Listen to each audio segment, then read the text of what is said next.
Deutéronome, chapitre 12. Voici les prescriptions et les règles que vous respecterez et mettrez en pratique, aussi longtemps que vous y vivrez, dans le pays dont l'Éternel, le Dieu de vos ancêtres, vous donne la possession. Vous détruirez tous les endroits où les nations que vous allez chasser servent leurs dieux, sur les hautes montagnes, sur les collines et sous tout arbre vert. Vous démolirez leurs autels, vous briserez leurs statues, vous livrerez aux flammes leurs poteaux sacrés, vous abattrez les sculptures sacrées de leurs dieux et vous ferez disparaître leurs noms de ces endroits-là. Ce n'est pas ainsi que vous agirez envers l'Éternel, votre Dieu. Au contraire, c'est à l'endroit que l'Éternel, votre Dieu, choisira parmi toutes vos tribus pour y placer son nom, pour y habiter, que vous le chercherez et que vous vous rendrez. C'est là que vous présenterez vos holocaustes, vos sacrifices, vos dîmes, vos prélèvements, vos offrandes faites en accomplissement d'un vœu, vos offrandes volontaires et les premiers-nés de votre gros et de votre petit bétail. C'est là que vous mangerez devant l'Éternel, votre Dieu, et qu'avec vos familles vous ferez servir à votre joie tous les biens par lesquels l'Éternel, votre Dieu, vous aura béni. Vous n'agirez donc pas comme nous le faisons maintenant ici, chacun y fait ce qui lui semble bon parce que vous n'êtes pas encore arrivés dans le lieu de repos et l'héritage que l'Éternel, votre Dieu, vous donne. Mais vous allez passer le Jourdain et vous habiterez dans le pays dont l'Éternel, votre Dieu, vous accordera la possession. Il vous donnera du repos après vous avoir délivré de tous vos ennemis qui vous entourent et vous vous établirez en sécurité. Alors il y aura un endroit que l'Éternel, votre Dieu, choisira pour y faire résider son nom. C'est là que vous présenterez tout ce que je vous ordonne, vos holocaustes, vos sacrifices, vos dîmes, vos prélèvements et tout ce que vous aurez choisi d'offrir à l'Éternel pour accomplir vos vœux. C'est là que vous vous réjouirez devant l'Éternel, votre Dieu, vous, vos fils et vos filles, vos esclaves et vos servantes, ainsi que le Lévite qui habitera dans ta ville. En effet, il n'a ni part ni héritage avec vous.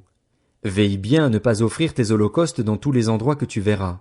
Au contraire, c'est à l'endroit que l'Éternel choisira dans le territoire de l'une de tes tribus que tu offriras tes holocaustes et c'est là que tu feras tout ce que je t'ordonne.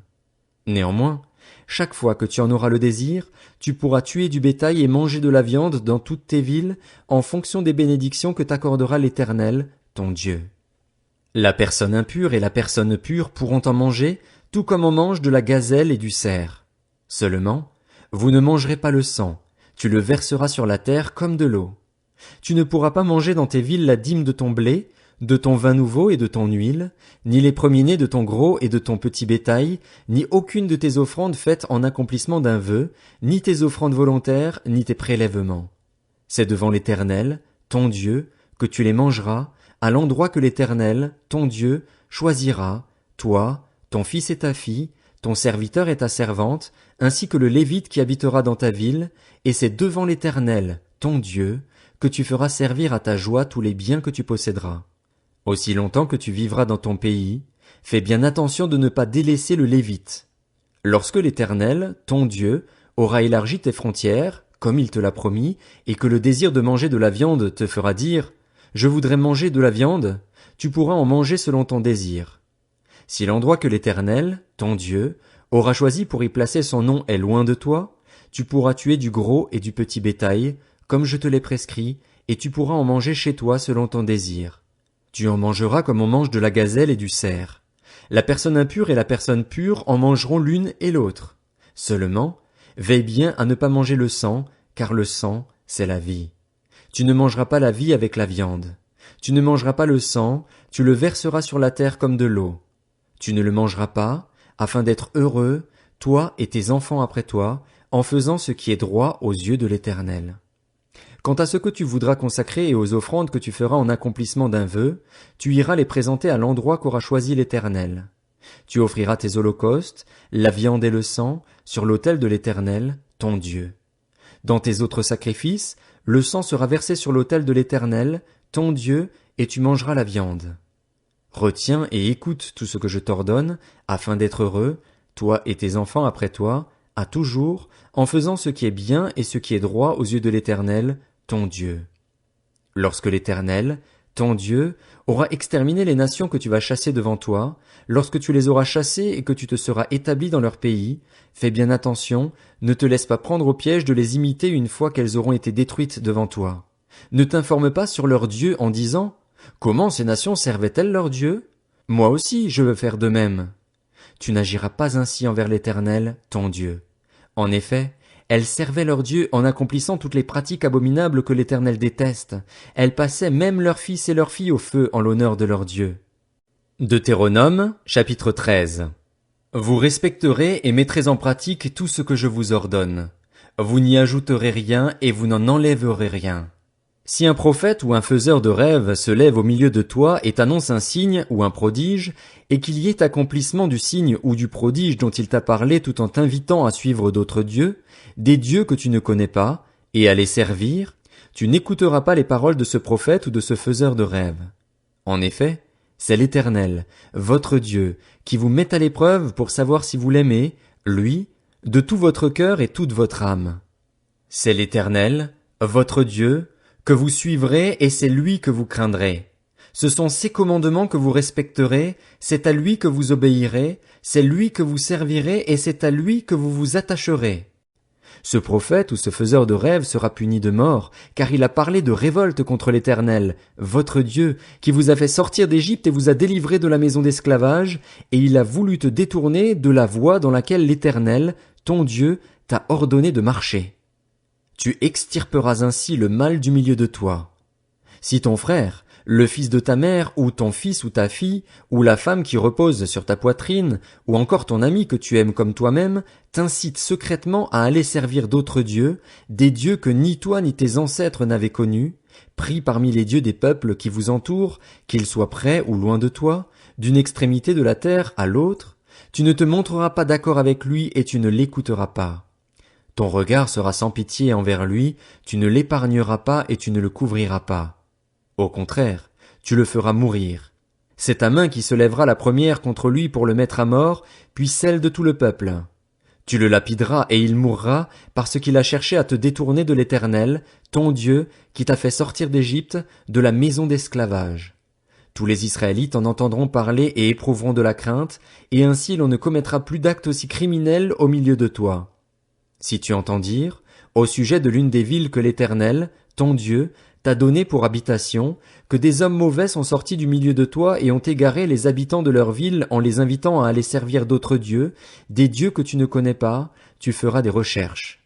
Tu enquêteras, tu interrogeras avec soin. Est-ce vrai? Le fait est-il établi? Cet acte abominable a-t-il été commis au milieu de toi?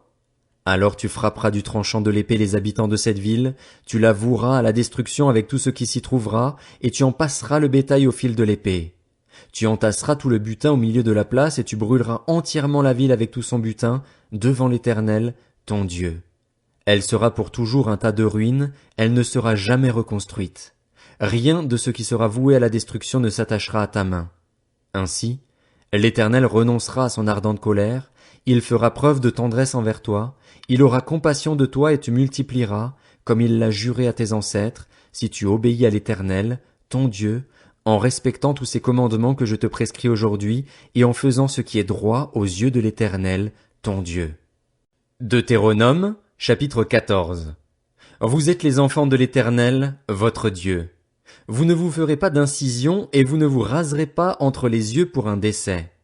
En effet, tu es un peuple saint pour l'Éternel, ton Dieu, et l'Éternel, ton Dieu, t'a choisi pour que tu sois un peuple qui lui appartienne parmi tous les peuples qui sont à la surface de la terre. Tu ne mangeras rien d'abominable. Voici les animaux que vous pourrez manger, le bœuf, la brebis et la chèvre, le cerf, la gazelle et le daim, le bouquetin, le chevreuil, la chèvre sauvage et la girafe. Vous pourrez manger de tout animal qui a le sabot fendu ou le pied fourchu et qui rumine. En revanche, vous ne mangerez pas de ceux qui ruminent seulement ou qui ont seulement le sabot fendu ou le pied fourchu. Ainsi, vous ne mangerez pas le chameau, le lièvre et le daman, qui ruminent mais n'ont pas le sabot fendu. Vous les considérerez comme impurs. Vous ne mangerez pas le porc, qui a le sabot fendu mais ne rumine pas. Vous le considérerez comme impur.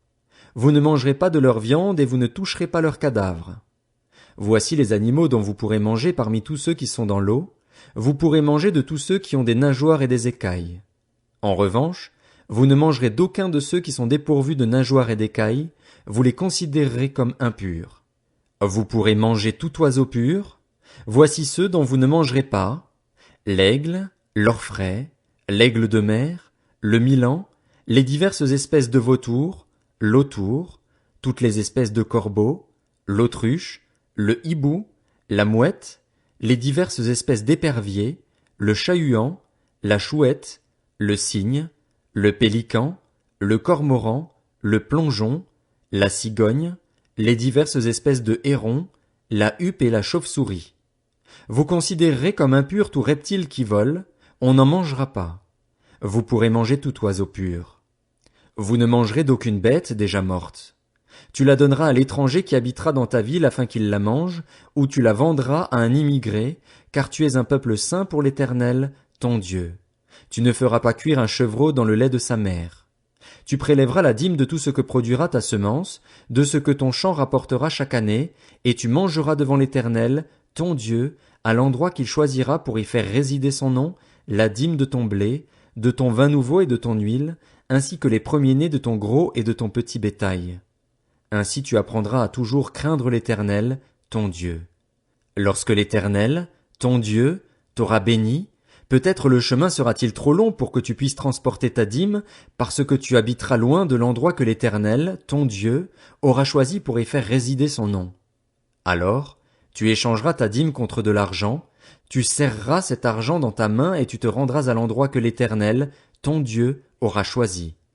Là, tu achèteras avec cet argent tout ce que tu désireras, bœufs, brebis, vin et liqueurs fortes, tout ce qui te fera plaisir, tu mangeras devant l'Éternel, ton Dieu, et tu te réjouiras, toi et ta famille. Tu ne délaisseras pas le Lévite qui habitera dans ta ville, car il n'a ni part ni héritage avec toi. Tous les 3 ans, tu sortiras toute la dîme des produits que tu auras obtenus durant cette 3e année et tu la déposeras dans ta ville.